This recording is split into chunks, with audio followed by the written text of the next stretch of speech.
Pleasure to introduce Josh Winn, a professor at Princeton University, to give colloquium today. Josh got his undergraduate and graduate degrees at MIT. During graduate school, Josh studied a variety of topics that included astrophysics, condensed matter physics, and medical physics. He also wrote for the science section of The Economist while he was a graduate student. Josh had a brief stint at Cambridge University as a Fulbright fellow. He had a couple postdoc positions at CFA, and then was on the faculty at MIT as a professor of physics for about 10 years or so. At this point, Josh was at risk of becoming a Cambridge lifer, and so he decided to move to Princeton. This is in 2016. He has played major roles in multiple things in extrasolar planets, including the TESS mission, which he's going to tell us about today. Thanks very much, Andrew. I really appreciate the invitation to come to Caltech.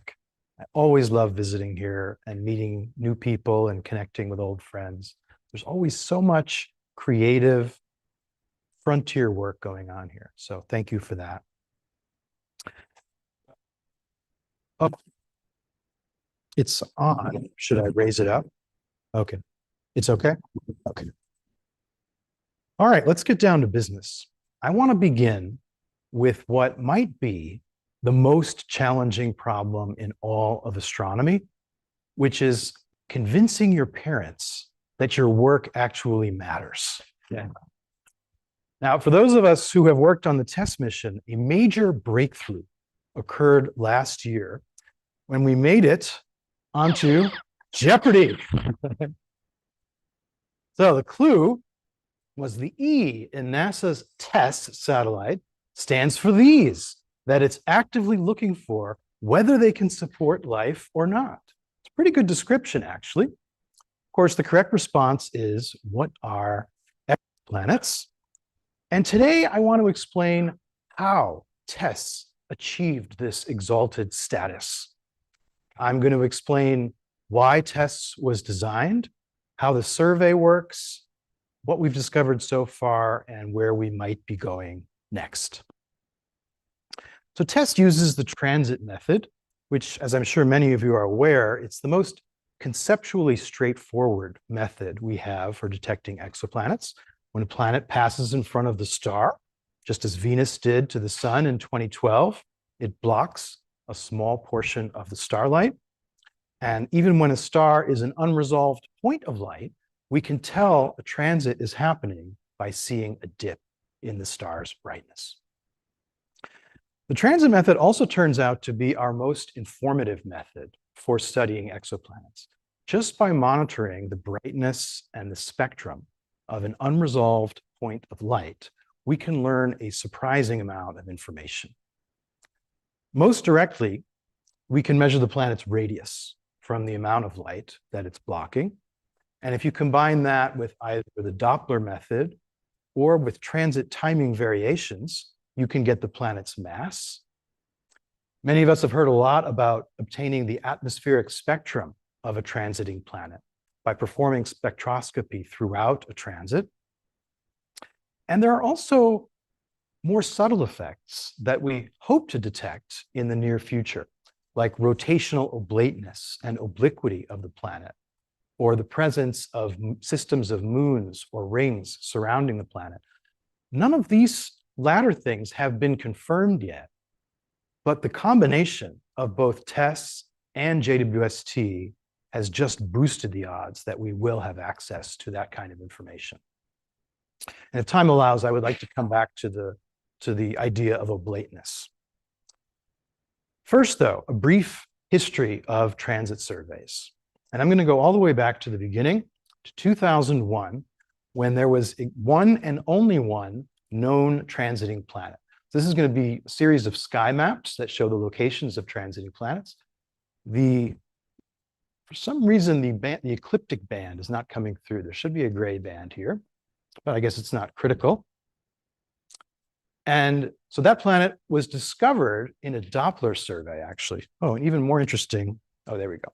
It was discovered in a Doppler survey and was later found to transit. So there was only one known at the time, but it was very obvious that there would soon be a lot more because dozens of groups had embarked on transit surveys specifically to locate those kinds of planets. And by 2007, they had actually found a bunch of these planets. So on these maps, the color of the point tells you what kind of survey was responsible for the discovery. And the size of the point is going to indicate the brightness of the host star, just like on a traditional star chart. So these surveys were very successful, but they did learn a very hard lesson, which is that sometimes, many times, planets are harder to confirm than they are to detect initially. What I mean by that is that a brightness dip in a light curve might look like it's from a transiting planet, but at least as likely, and often more likely, it is an unresolved blend of a nearby bright star and an eclipsing binary that is either in orbit around that star or just happens to be along the same line of sight. And the constant light from the bright star combines with the deep eclipses of the eclipsing binary to dilute the eclipse and make it look as though it were from an object as small as a planet. So for definitive confirmation, you really need to follow up, usually with the Doppler method, to measure the mass of that eclipsing body and confirm that it's a planet. And that's much more difficult because the Doppler method requires a high resolution spectrograph and a much larger telescope than you needed to perform that initial photometric detection. So the surveys that had used very small telescopes, 10-centimeter telescopes with wide field, looking at very bright stars spread out over the sky, had a much easier time than the surveys that had used meter-class telescopes to look at narrow fields and at the fainter stars that exist within those fields. So these larger dots are from those wide field ground-based surveys. These tiny dots here are from an example of a narrow field survey around much fainter stars. Just to make that difference concrete, let's look at some finding charts. So here is one of the brighter stars in this list. Very obvious, very isolated, very easy to get the light down the fiber or the slit of your spectrograph. Now let's look at the finding chart for one of these guys. That's going to be a lot harder to deal with at the telescope. So the lesson of these early surveys was that brighter stars are better.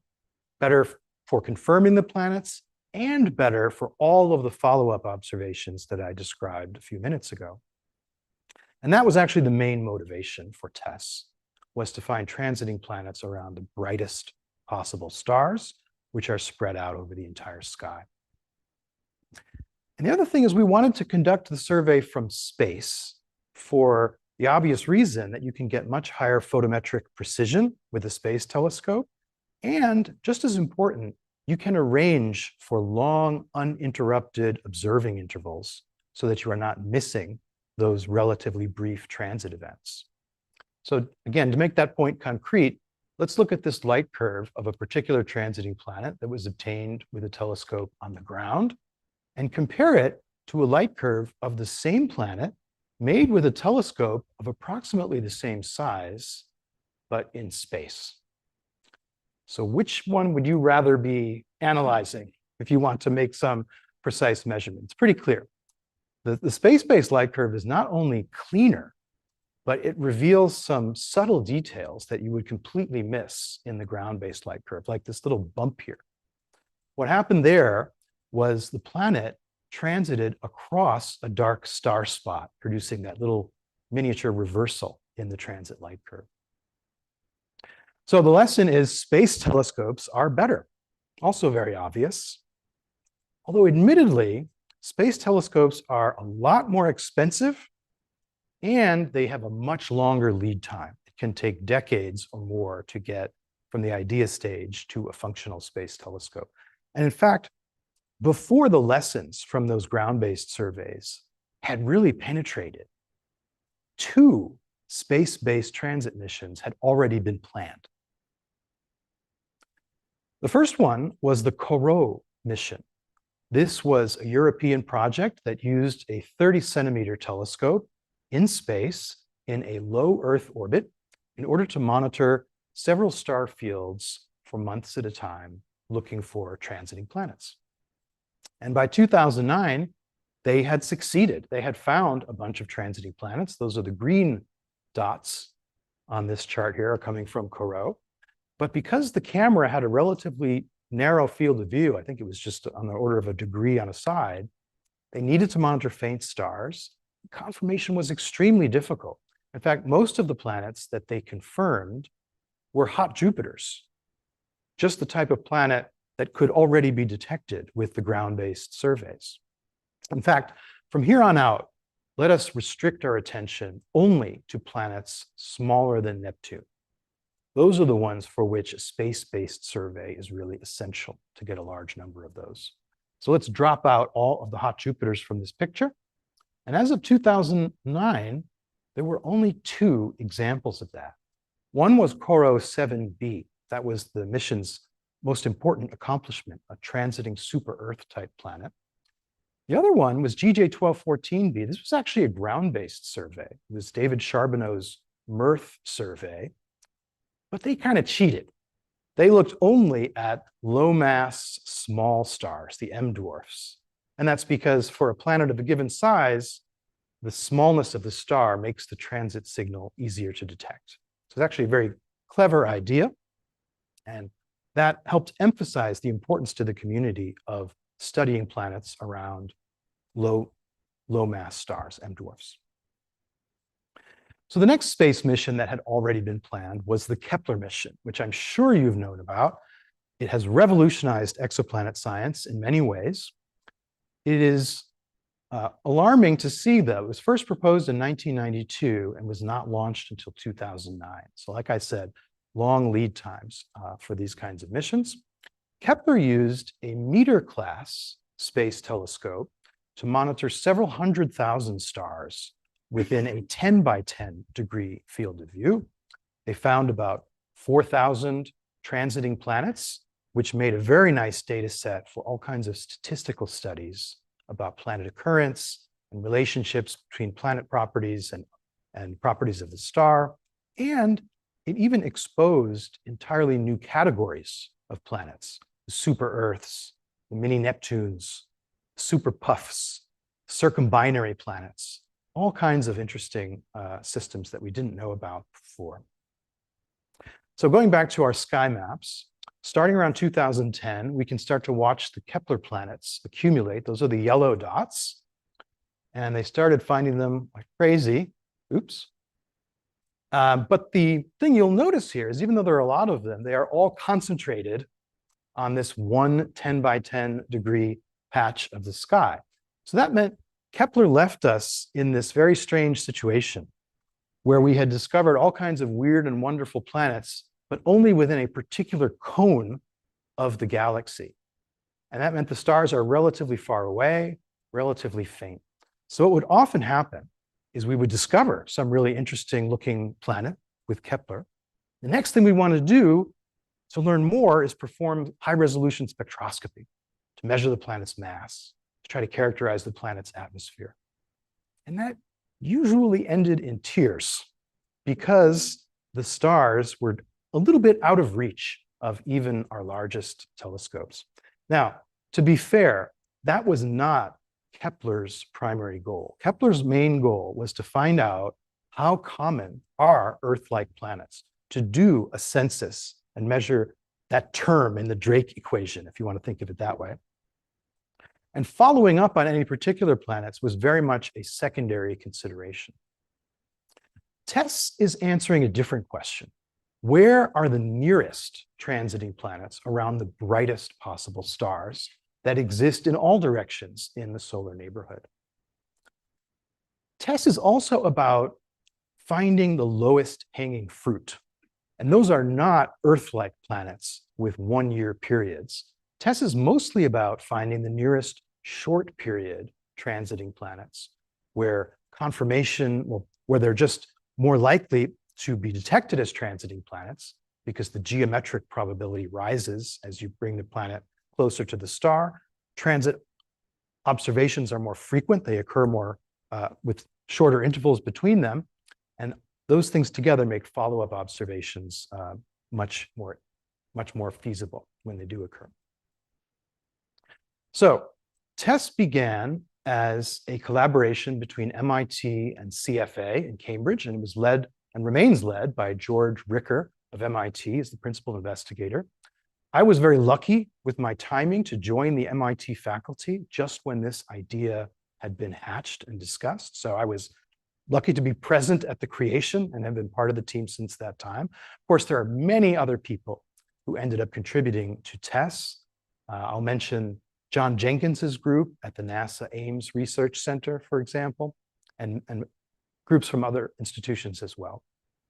In 2008, we proposed a NASA small explorer mission that would use 6 relatively small wide field telescopes on a spacecraft that would be in a low inclination, low Earth orbit to conduct an all-sky transit survey. And this mission was not selected. And thank goodness for that, because with hindsight, I don't think this would have worked very well. When you're in this kind of an orbit, a low Earth, low inclination orbit, the Earth is blocking your view about half the time in general. And that would have interfered with the time sampling of the measurements.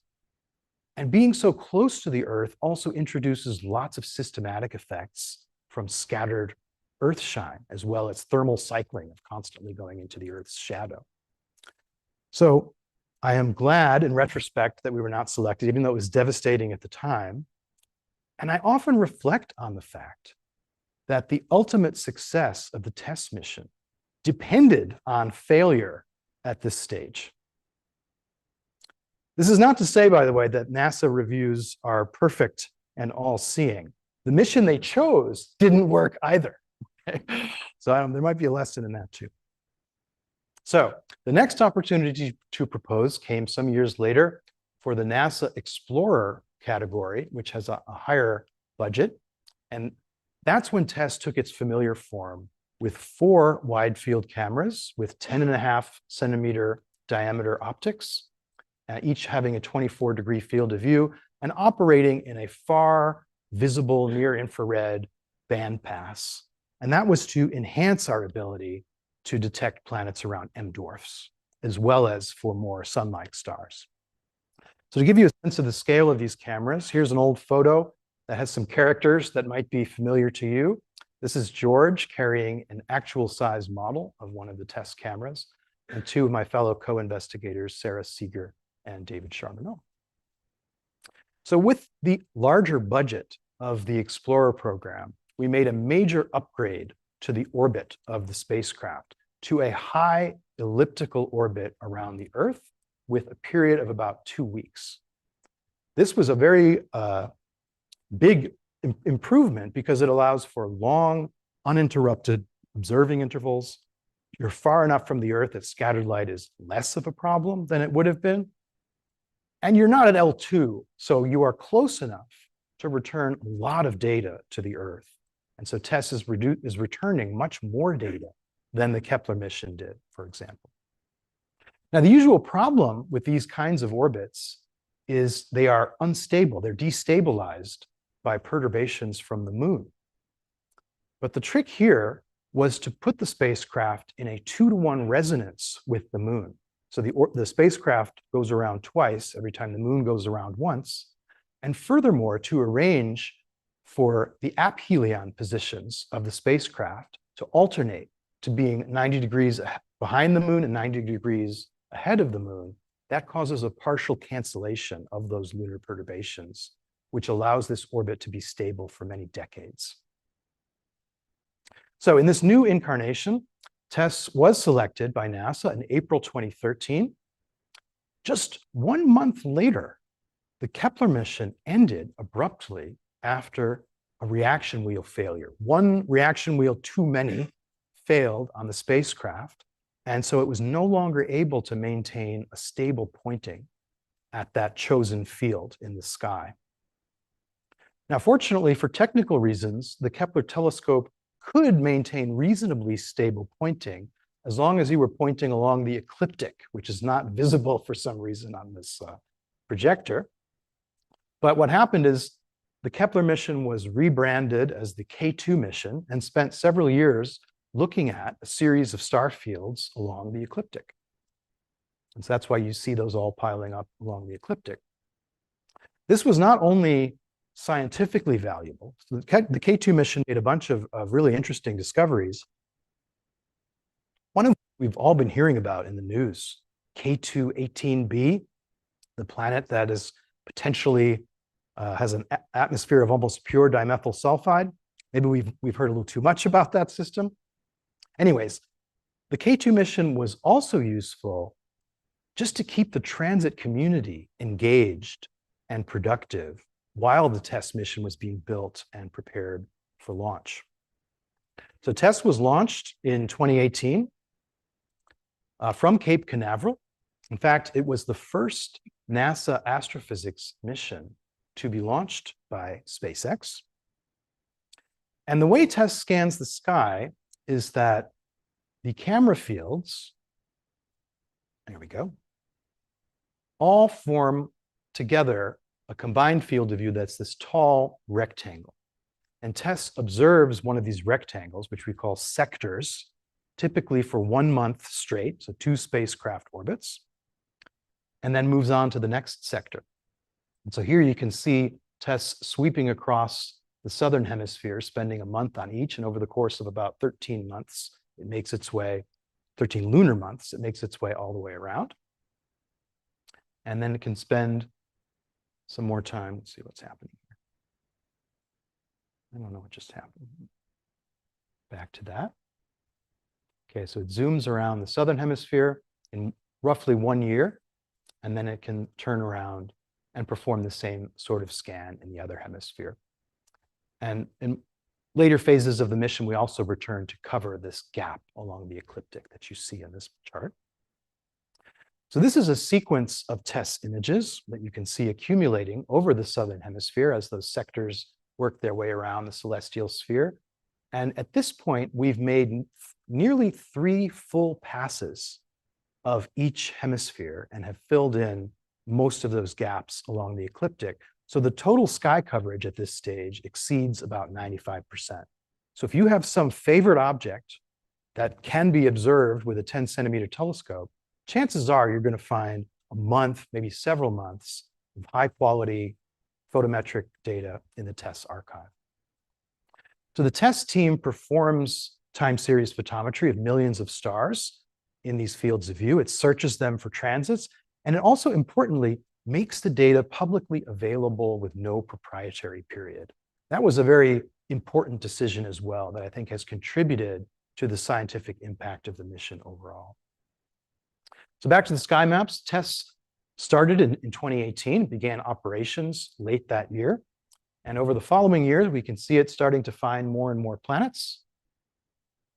And today we have several hundred confirmed planets and several hundred more candidates that are smaller than Neptune that still await these more observationally expensive follow-up observations. So TESS really is finding planets in all directions around relatively bright stars, that is big dots on these charts. And if I now drop the restriction on planet size to show you all of the planet and planet candidates, you can see TESS is really covering most of the celestial sphere with these transiting planets around bright stars. The total, yes, please. Yeah, the main feature is this one here. And that is a feature that was avoided through until very recently because of problems with scattered light from the Earth and the Moon. Happened to be especially bad in this region, so we avoided observing them. They are now being filled in at this phase of the mission. Are there any other interesting ones? That's the only one I really know about. Well, the galactic plane, I didn't mark it on this chart, but I would expect to see fewer planets along the plane. Any other questions while we're at it? I welcome questions. All right, so when you propose a NASA mission, you need to declare your level 1 science requirements, the highest priority goals that will determine whether your mission is declared a success or a failure. For TESS, I like to call them the TESS commandments. They're not carved in stone, but NASA does take them very seriously. And the first one was, TESS shall discover hundreds of small planets around nearby bright stars. And this is the chart that shows how we're doing in that respect. We see radius on the vertical axis against distance from the Earth in parsecs for all of the known transiting planets before TESS. You can see, for example, that the ground-based surveys, these dark blue points, they're mostly hot Jupiters. Those are the planets that are most readily detectable from the ground. And then Kepler revealed to us this huge population of smaller planets that also exist. Those are the super Earths and the mini Neptunes. And these are the TESS planets at this point. There are several hundred, so we satisfied that requirement. And you can see up here, TESS is really just completing the surveys for hot Jupiters that were already going reasonably well from the ground. But more interesting is down here. This is why TESS was built, was to pull these Kepler-like planets closer to the Earth by a factor of roughly 6 or 7 in distance. That means a factor of 50 or so in brightness in going from a Kepler planet to an analogous TESS planet.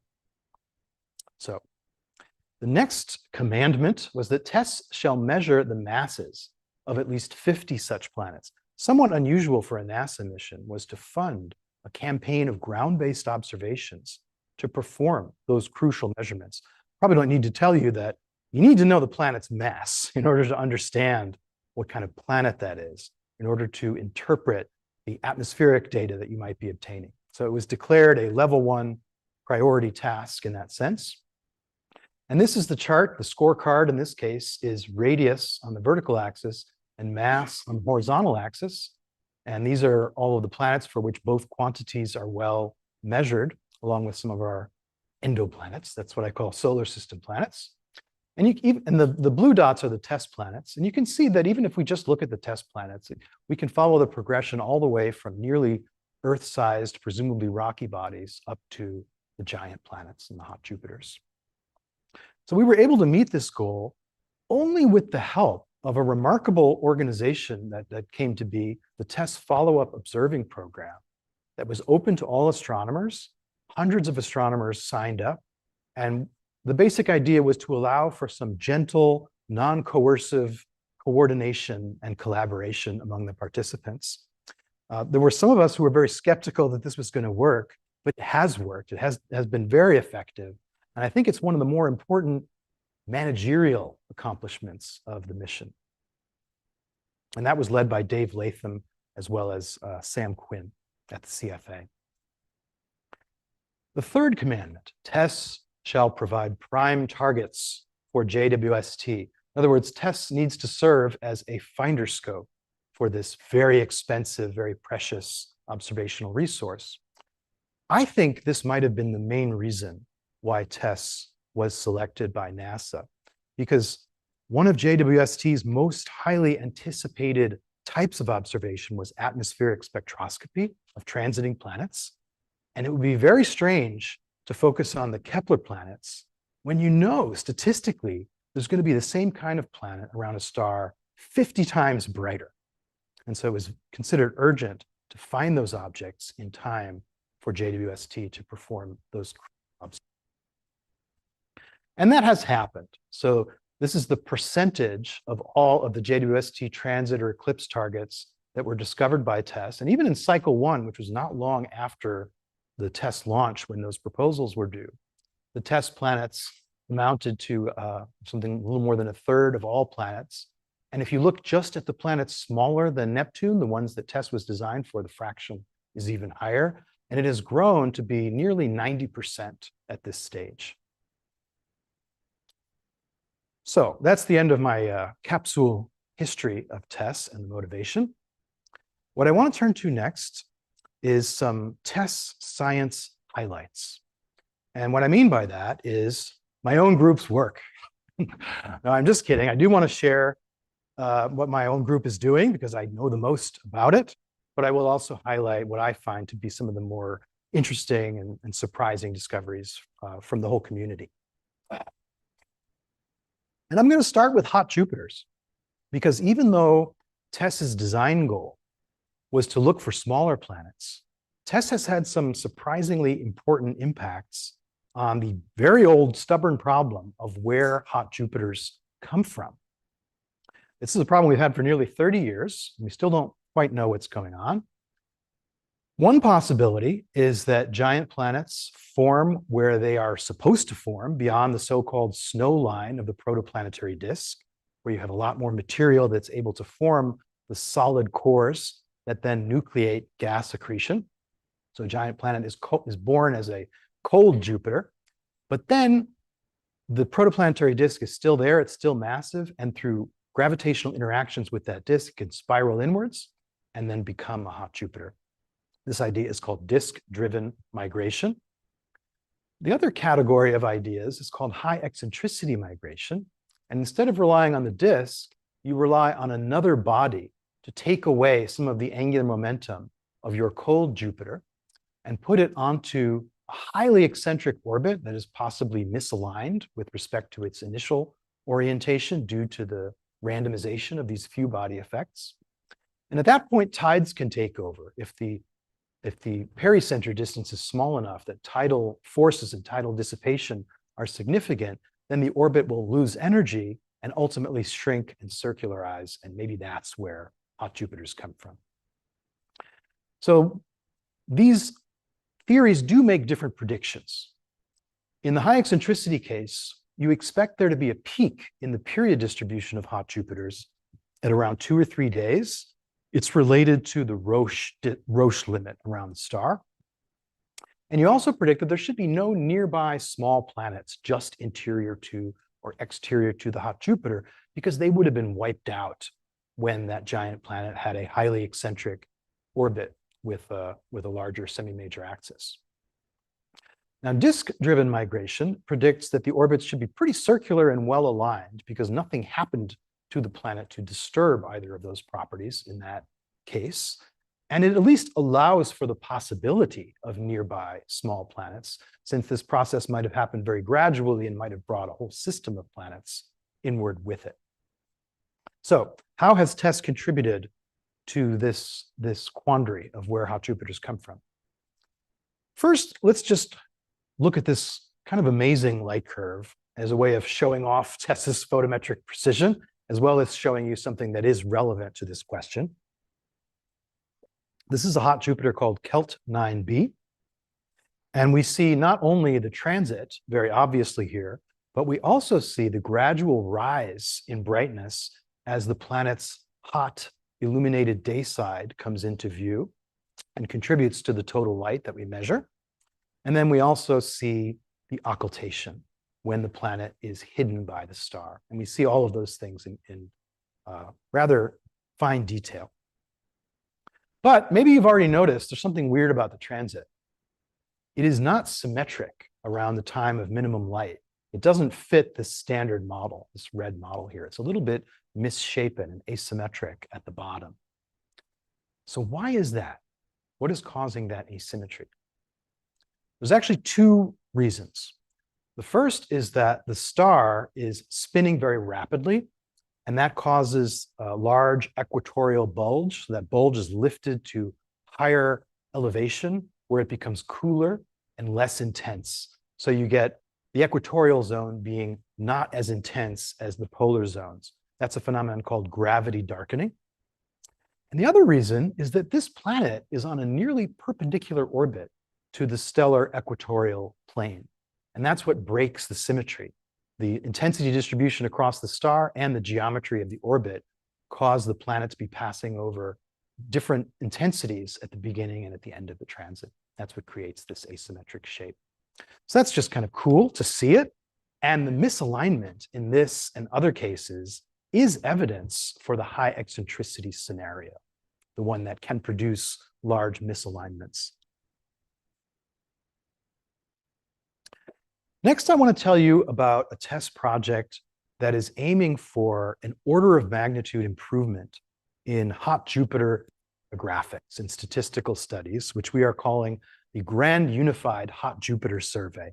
Basically, we're using TESS to unify and augment all of the ground-based surveys for hot Jupiters that had taken place over the preceding decades to create a data set that is useful for statistical studies. Actually, Caltech played an important role in this project by training a remarkable undergraduate, Samuel Yee, and sending him to Princeton, where he worked with me and led this project. And he's been publishing a series of papers with an ever-increasing number of planets.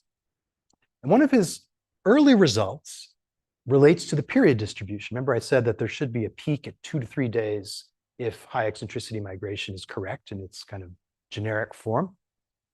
And this was the best period distribution we had prior to Sam's work. It came from an analysis of the Kepler database, and it looks like there's a peak, but the statistical significance is modest and the period resolution is not so great. With Sam's enlarged sample, we can see much more clearly there really is a peak. We can locate it more accurately than before, and we also just have finer period bins for any other reason you might want to study the period distribution. So this sounds like another win for high eccentricity migration. We see the peak. But before we get too excited, we have to remember the peak was supposed to be around here. It's actually a little bit further out. So some more work needs to be done about whether this is still compatible with high eccentricity migration. What kind of planetary evolutionary history might be compatible with depositing the planets at 4-day periods instead of 2 to 3. So it's definitely progress, but it's not resolution. We don't have, the interpretation is still unclear.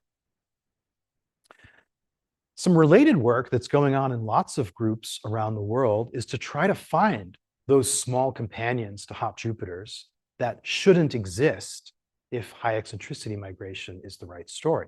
And before TESS, there were only 2 such objects that were known, Kepler 730 and WASP 47, where you have not only the hot Jupiter, but these little guys that are just interior or exterior to the hot Jupiter. TESS has allowed us to enlarge this sample so that there are now 10 of them. And for these planets, at least, the high eccentricity migration scenario doesn't seem to work. So disk-driven migration might be a better explanation for these objects. Now, granted, 10 of them is still a small fraction of all of the hot Jupiters that we know about. But what interests me is that a lot of these planets were just barely detectable. They were just above the signal-to-noise threshold. And so it makes you wonder, as we keep collecting data and lowering and increasing our sensitivity, will we start to find that this is the majority of hot Jupiters? I think it's still an open question how commonly these occur and as a function of planet radius. Another one of my group's obsessions is transit timing of all kinds of planets, especially hot Jupiters, where you can get very accurate transit times. The transit times can kind of be used like the pulses of a pulsar to look for any departures from strict periodicity that can tell you about all kinds of interesting effects, like changes from tidal effects or from the gravitational effects of other planets in the system, maybe even moons orbiting the transiting planet.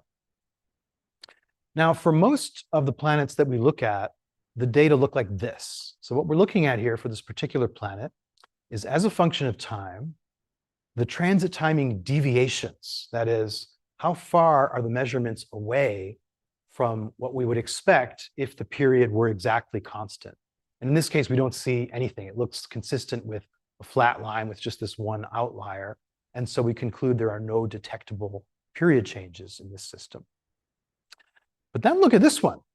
So here we see a clear parabolic trend, which implies that the interval between transits is getting shorter and shorter, which has been widely attributed to tidal orbital decay. And the rate at which the period is changing is about 30 milliseconds shorter every year. And at that rate, the planet will be destroyed within just a few million years. So we seem to be catching this system just before it is engulfed by the star. Now, another system that's come to light only recently, and this is through the effort of a Princeton PhD student named Aratus Yang, relates to HAT P7b. This is an old friend of mine I've studied over the years.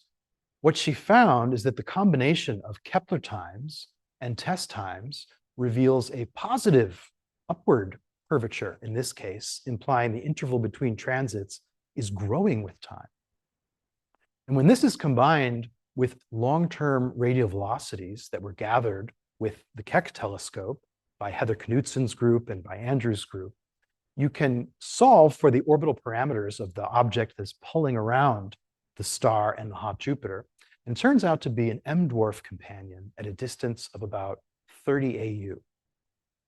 And that's interesting in itself. It's pretty rare, as far as we know, to have such a close companion to a star with a hot Jupiter. What's also interesting is there was already known another M-dwarf companion much further out at a distance of about 700 AU. So there are 4 bodies in this system. There's a hot Jupiter, there's the star it goes around, there's this newly detected M-dwarf at 30 AU, and a much more distant M-dwarf at 700 AU. Before the discovery of this object, it was recognized maybe the M-dwarf had something to do with initiating high eccentricity migration by allowing Kozai-Leadov cycles. For those of you who know about that, that's one possible pathway to increase the eccentricity of a planet. But it's too far away for that explanation to be viable without extreme fine-tuning. What Eritas found, and this is in collaboration with a postdoc at Princeton, Yubo Su, is that the presence of this intermediate body really simplifies the story and makes it much more plausible. So I will attempt to explain it. It's a little complicated with this chart that is showing a possible history of the eccentricity of both the planet and this inner star, one of the newly detected object at 30 AU. And in this sort of plot, it's plotting 1 minus e on a log scale. So circular is up here, and high eccentricity is down at the bottom here. So the story is that the planet forms where it's supposed to, at a few AU away from the star, beyond the snow line, and it forms with a low eccentricity. Now, what happens is oops, what am I just done? Yeah.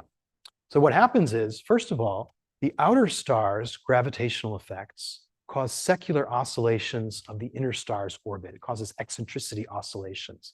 That's why you see the eccentricity bobbing around here.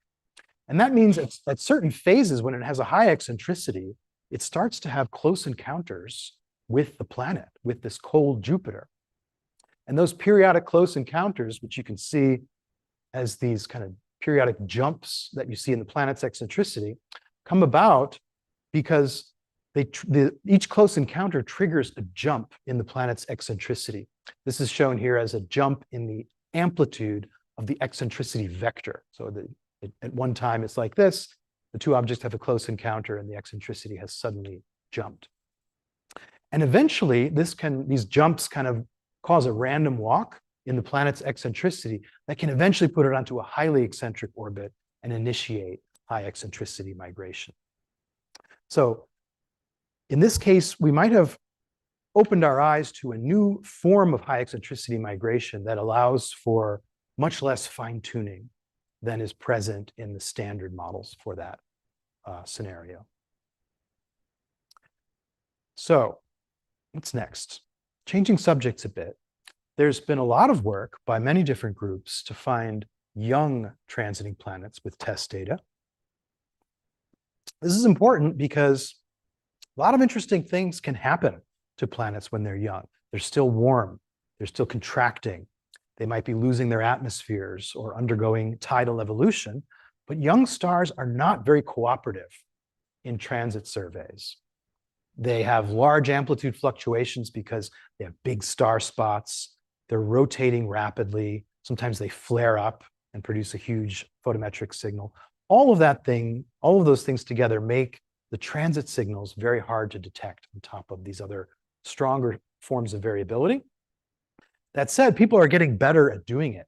So in this case, a group at UNC, Andrew Mann's group, this was led by Madison Barber, did manage to see the slight transit signal superimposed on the larger intrinsic stellar variations around this 17 million year old star. So it's one of our younger examples of a transiting planet. Another result about young planets that I find really interesting relates to resonances in compact multiple planet systems. So a lot of stars have these kinds of systems where you have 4 or 5 planets all packed in within an orbital distance of half an AU. And sometimes these planets are in resonance. So one planet will orbit exactly once for every twice that the next planet inwards orbits. And what has been found using TESS data to fill out the young star end, this is work led by Fei Dai, who was a Caltech postdoc, who's now at the University of Hawaii, is that those resonances are more common around young stars than old stars. So if you look at stars that are older than 1 billion years, maybe 15, 20% of them will be found to be in or near a resonance. But if you look at stars that are younger than 1/10 of a gigayear, it's 80%, 70%, much higher. So that's really interesting, and it seems to be telling us that a lot of systems form in or near resonances, and those resonances break, they detune over time for reasons that are not clear.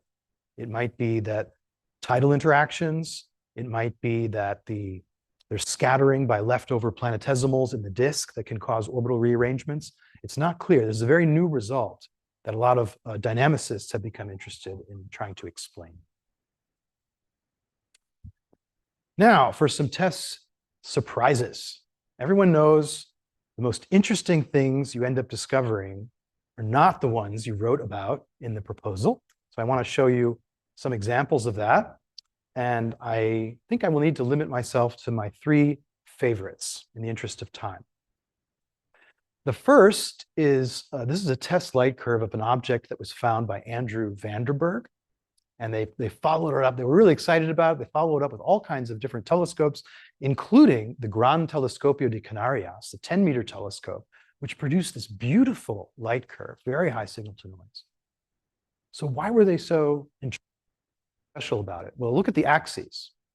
The dip here means that the object is blocking more than half of the star's light.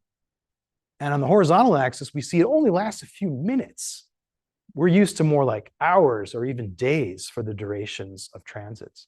So this only makes sense if the star is smaller than the planet.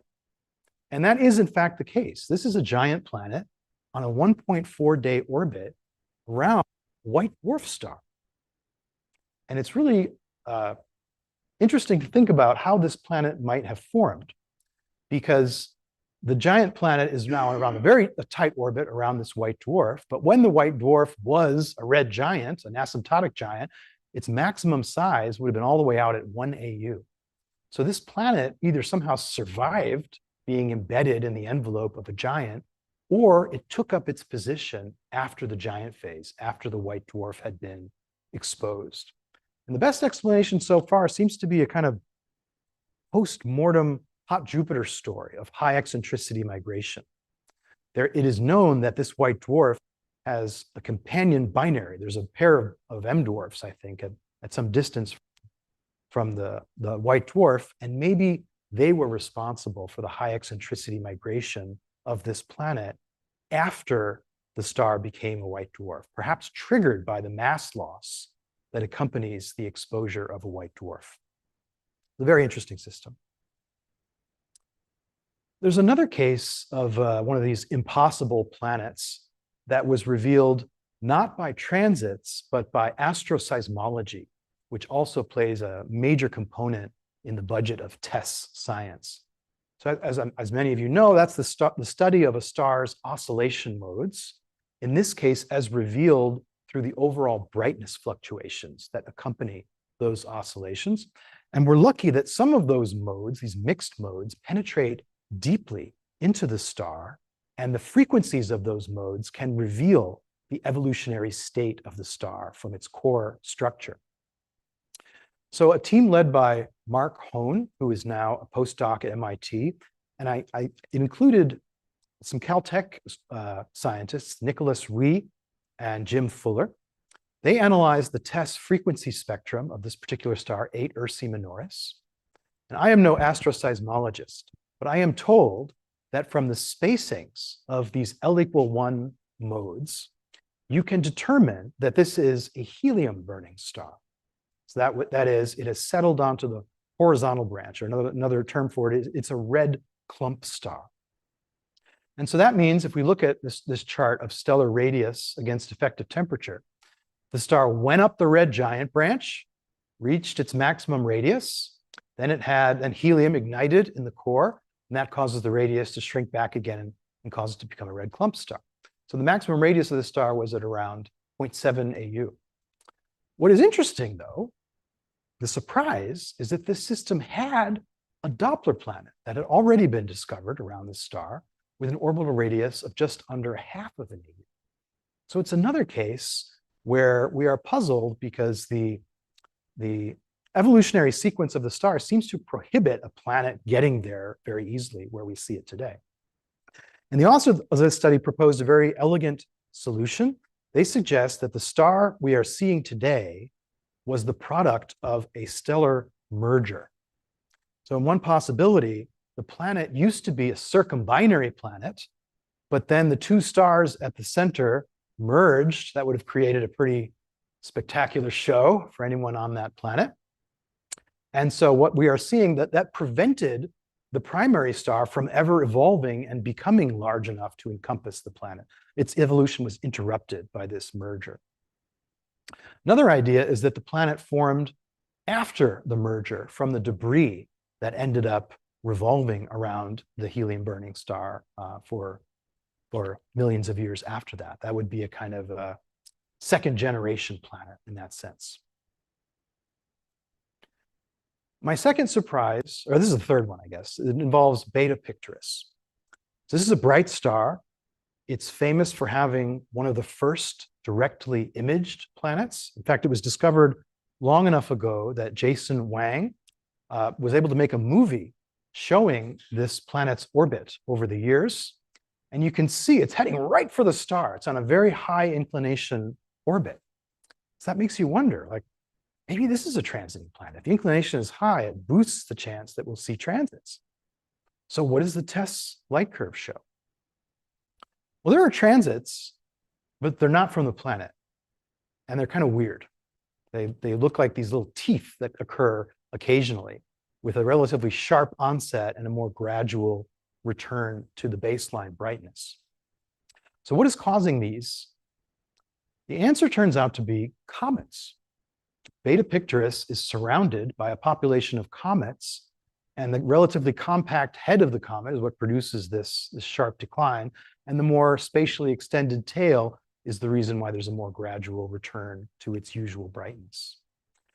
So this is pretty cool to have detected comets around another star, and it was surprising to me, but it was not surprising to everybody. It turns out to be a confirmation of an earlier hypothesis from the 1980s, when spectroscopists who were looking at Beta Pictoris, I don't know, for their own reasons, noticed transient blue-shifted absorption features from calcium, and they interpreted them as falling evaporative bodies. That's the term they used, presumably comets. So in a way, TESS has confirmed that these really are comets, and has thereby confirmed that exocomets were discovered long before exoplanets. All right, that's enough of examples. Now, about the breadth of TESS science. TESS was designed to detect transiting planets, and that is what I work on, and so that is what I have focused on today. And there are, at this point, even more than is on the slide. I think there's bordering on 7,000 candidates. Lots of transiting planets. But the fact is that the majority of papers that are written based on TESS data at this point are not about transiting planets. They are about stellar astrophysics, about pulsations and eclipses, rotation, flares, outbursts. And they're all over the sky. They're around very bright stars, so they're easy to follow up in other ways. And so that's created a lot of new opportunities for stellar astrophysicists. But the breadth is even more than that. There are people writing papers about asteroids. This is a light curve of Juno that shows and allows for a good measurement of its rotational state. There are some papers about comets in the solar system and reporting their outbursts. There are even some active galactic nuclei that are bright enough that TESS produces useful data on their variability and flares.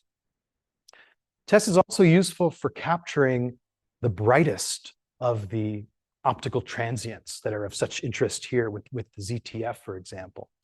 TESS has recorded hundreds of supernova light curves, a few of these tidal disruption events, and just in the last few years has started to contribute to gamma ray burst science by detecting both the optical flashes as well as the optical afterglows of some of the brightest, most nearby gamma ray bursts. So what is next for TESS? Where do we go from here? Are we done? Well, here's a timeline, as well as we should really focus on the map. This is an all sky map again, and the color here, the shade of blue, tells you how many months of TESS data we have acquired in that region of the sky. And this map is here for the so-called primary mission, the first 2 years of the mission, when the goal was to scan as much of the sky as possible. And there were some gaps left over there that were filled in our first extended mission. Every 3 years, we need to propose to extend the mission and continue it. So we were able to fill in a lot of those blanks. We are currently nearing the end of the second of these extended missions. So at this point, like I said, most of the sky has been covered. There's this obnoxious part of the sky that we're going to cover not long from now. In fact, I think part of it has already been covered. So we've covered most of the sky. Does that mean we're done? Why should we bother keeping going? What is the case for a third extended mission? The main limitation of TESS, at least from my point of view, from the point of view of transiting planets, is that we only observe each of these sectors for 1 month at a time in the standard observing pattern. So stars that are near the ecliptic only get a month of data. It's true that the fields overlap at the ecliptic poles, and those get observed for an entire year, but it's a relatively small fraction of the sky. So that's great if you want to focus on short period planets, but if you want longer period planets, if you want more normal planets, if you want habitable zone planets, then you need to reach out and become more effective at finding transiting planets with longer periods. So for the next 3 years, we've designed some new sky scanning strategies that trade sky coverage against longer continuous light curves. And that will enhance our ability to detect longer period planets, measure the rotation periods and gyro ages of sun-like stars, which is very difficult if you only have a month of data. And we'll also get better, more continuous coverage of those bright optical transients, many of which last for more than a month. So the way we're going to do that, the basic idea is to just increase the geometric overlap between consecutive sectors. And in the southern survey, the way we're going to do that is we're going to roll the field of view by about 40 degrees so that consecutive fields have a greater overlap area. And that has the effect of producing a mid-latitude band that gets observed for 3 or 4 months at a time, depending on its exact location. In the north, we're doing something different to avoid this problem with scattered light that occurs at low northern latitudes in a particular part of the sky. So instead, we're going to raise the fields of view so that we're centering it at 85 degrees rather than the lower latitude, which I forget that we're doing it right now. The idea is that we will expand the region surrounding the pole in which stars are observed for multiple sectors. So to illustrate the impact, at least on exoplanet science, here is a sky map showing the known transiting planets that have periods longer than 30 days. And you can see that they tend to congregate around the ecliptic poles. Those are the continuous viewing zones for TESS. And our simulations show that these new observing strategies will, first of all, just boost the number of such planets that we have, and will also usefully spread them around a wider part of the sky. And that makes it a lot easier to perform and schedule follow-up observations. So it'll benefit atmospheric spectroscopy, which tends to get a lot of attention. It will also open up new opportunities to study rotational oblateness, which I am tempted to tell you about, but I see that I am running out of time, so I think I will have to leave that for later. Instead, I will jump to really the broadest reason that we want TESS to keep going, which is that people are using the data at an accelerating rate. So this is the number of publications per year for various NASA missions as a function of time. And TESS is still in this rapid increasing stage where every year brings a wider breadth and a larger number of studies that people have conducted with TESS science. Unfortunately, though, I have to end this colloquium on a note of uncertainty. We are actually expecting to learn the fate of our proposal to renew the mission for another 3 years any day now, maybe even tomorrow, according to a conversation I just had with Jesse. And honestly, I'm checking email with a sense of dread, because even though it would be crazy to cancel a mission at this phase, we see crazy things are happening, right? Top-down political decisions that seem arbitrary and short-sighted. So all we can do is hope that we can push back, we can resist some of the more damaging changes, we can continue to support broad-ranging, high-impact science that engages the entire community, science that is worthy of jeopardy for as long as we possibly can. Thank you for your attention. Very happy to take your questions.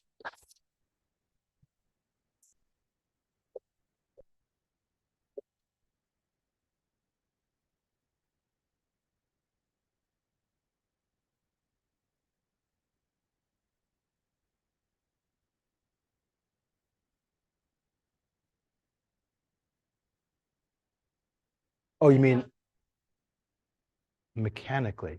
I'm not sure I understand. You mean, well, it would take us longer to, oh,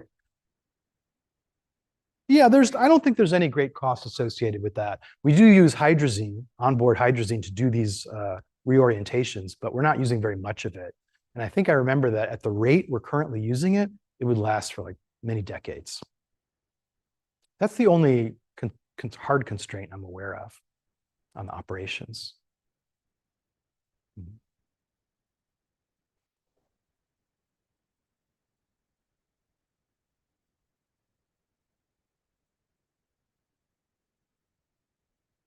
Yes.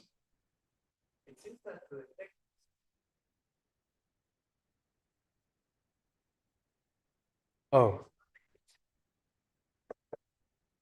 correct.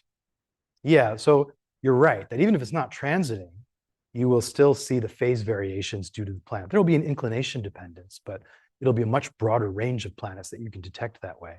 That has been proposed and attempted by various groups, but the problem is that there are a lot of reasons why a star might have a nearly sinusoidal pattern of variability.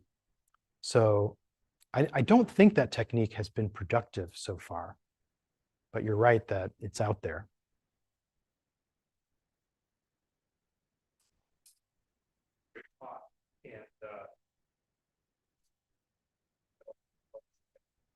So you've seen a lot of test science. So tell us a little bit of what you find the sort of most side of entry, given Yeah, right. Well, I am not a stellar astrophysicist myself, but they are having a great time with the TESS data. They are measuring these oscillation modes over a much larger number of stars, much wider range of types of stars than they had before. And there's been, I don't know, it's hard to kind of narrow it down beyond that in that field. I am impressed with its ability to get those bright optical transients as well. There's a group at MIT, or was at MIT, led by Michael Faust now, that has been gathering hundreds of these supernova light curves.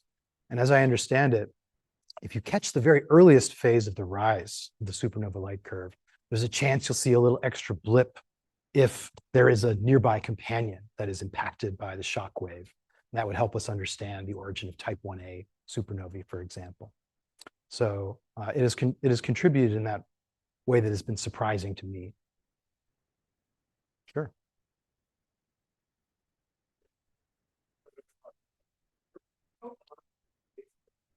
Yeah.